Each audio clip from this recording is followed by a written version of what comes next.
Waouh. Oh. Truc de fou en fait. Dis. Ouais, qu'est-ce qu'il y a? Et en fait, toi, tu penses quoi de la Trinité, tu sais, le Saint-Esprit, est-ce que c'est Dieu, est-ce que c'est une personne et tout? Que c'est pas un sujet qui m'intéresse vraiment en fait.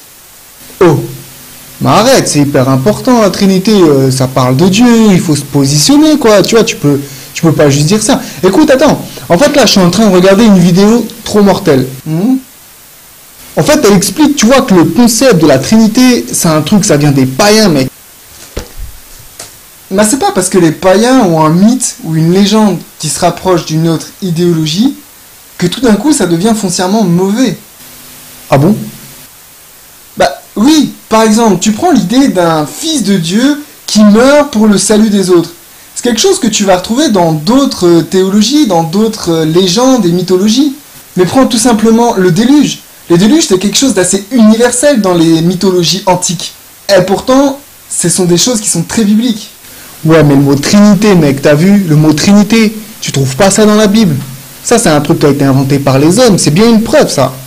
Ouais, végétarien non plus d'ailleurs. Et puis catholique et protestant, ça on trouve pas non plus dans la Bible.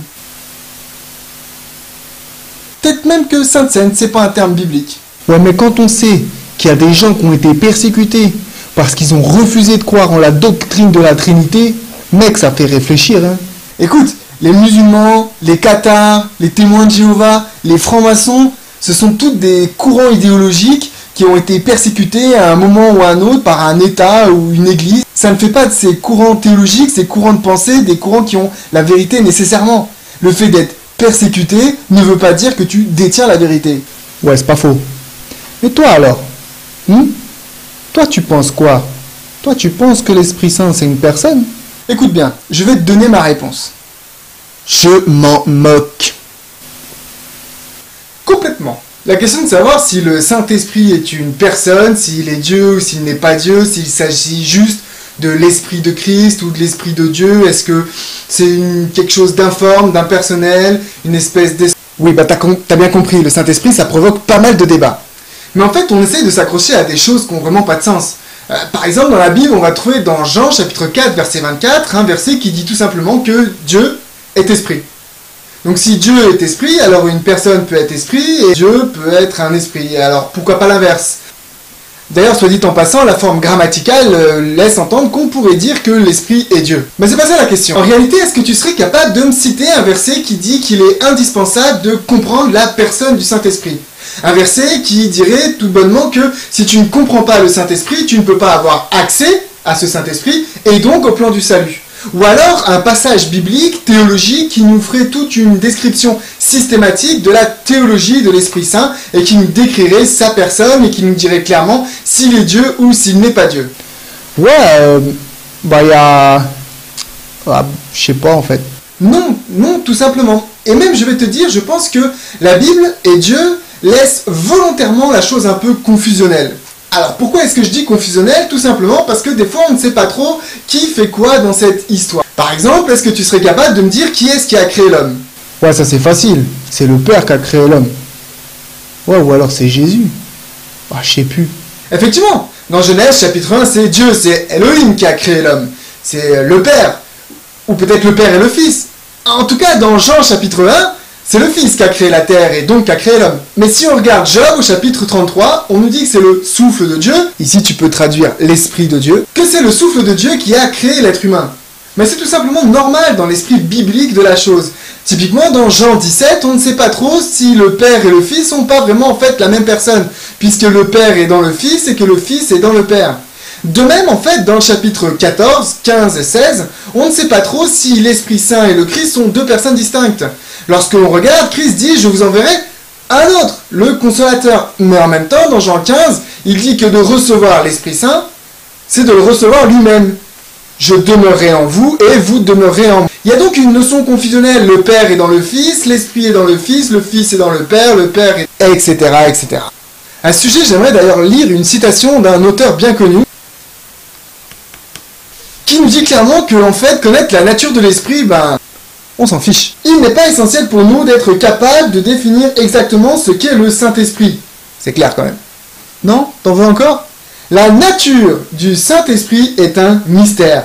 Les hommes ne peuvent l'expliquer parce que le Seigneur ne leur a pas révélé. D'aucuns, aux vues fantaisistes, peuvent rapprocher des passages de l'Écriture et les interpréter à la manière humaine. Mais l'acceptation de ces vues ne fortifiera pas l'Église. Écoute bien la suite. À l'égard de tels mystères qui demeurent trop profonds pour l'entendement humain, le silence est d'or. Donc en fait, toi, tu veux dire l'Esprit Saint, genre c'est pas important, hein, faut pas s'en occuper. Pas du tout. C'est même essentiel. La compréhension du Saint-Esprit est quelque chose de très important dans la Bible. Déjà, le Saint-Esprit, on le trouve autant dans l'Ancien Testament que dans le Nouveau Testament. Mais en plus, quand on regarde le Nouveau Testament, les Évangiles et particulièrement le livre des Actes, le Saint-Esprit est quelque chose d'indispensable, hyper important.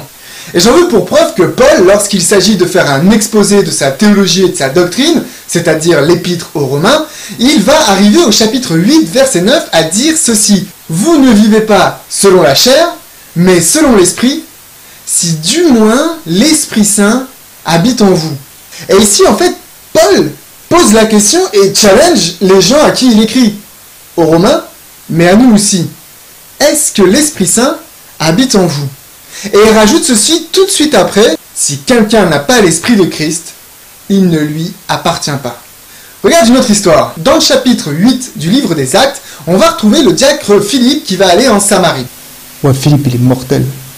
Arrivé là-bas, Philippe va annoncer l'évangile et faire quelques petits miracles pour aider les gens à être convaincus de ce qu'il annonce. Et qu'est-ce qu'il annonce? Le verset 5 nous dit qu'il annonce Jésus-Christ. Puis au verset 12, on nous dit que tout ce petit monde se fait baptiser. Il se fait à ce moment-là baptiser dans l'eau. Puis au verset 14, on va retrouver deux apôtres cette fois-ci, Pierre et Jean, qui vont venir pour baptiser de nouveau, mais cette fois-ci pour baptiser du Saint-Esprit. Dans cette histoire, on voit que malgré le fait que Philippe ait prêché à Samarie le nom de Jésus-Christ et qu'il les ait baptisés dans l'eau, finalement ce qui vient compléter cet effort d'évangélisation, c'est le baptême du Saint-Esprit.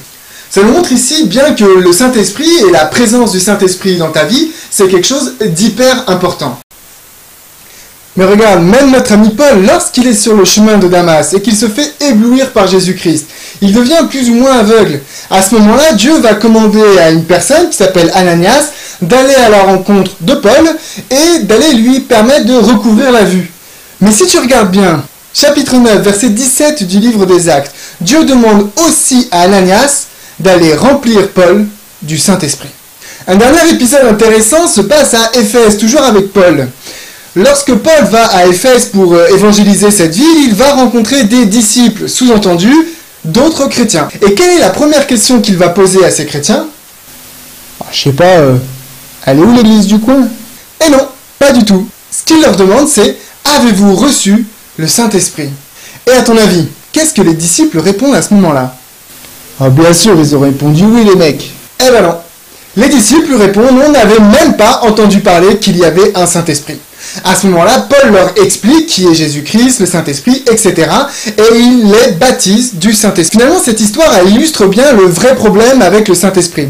Plutôt que de débattre de savoir s'il est une personne, s'il est un Dieu, s'il est une forme corporelle, etc., on devrait plutôt se poser la même question que Paul nous pose. As-tu reçu le Saint-Esprit ?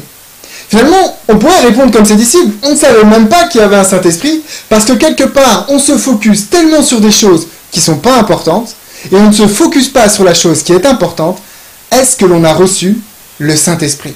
J'aimerais terminer avec une dernière citation d'un certain Hayden Wilson Tozer. Ce dernier dit ceci: « Si le Saint-Esprit était retiré de l'Église d'aujourd'hui, 95% de ce que nous faisons continuerait, et personne ne s'en rendrait compte. Mais si l'Esprit Saint avait été retiré à l'époque des apôtres, 95% de leurs activités auraient cessé et tout le monde s'en serait rendu compte. » Je vous remercie d'avoir regardé cette vidéo et j'espère qu'elle vous a été utile et qu'elle vous a plu. Je vous invite à mettre un petit pouce si c'est le cas. N'hésitez pas à la partager sur les réseaux sociaux et avec tous vos amis. Vous pouvez aussi continuer les discussions dans les commentaires. S'il vous plaît, ne nourrissez pas les trolls. Et je vous donne rendez-vous pour une prochaine vidéo très bientôt.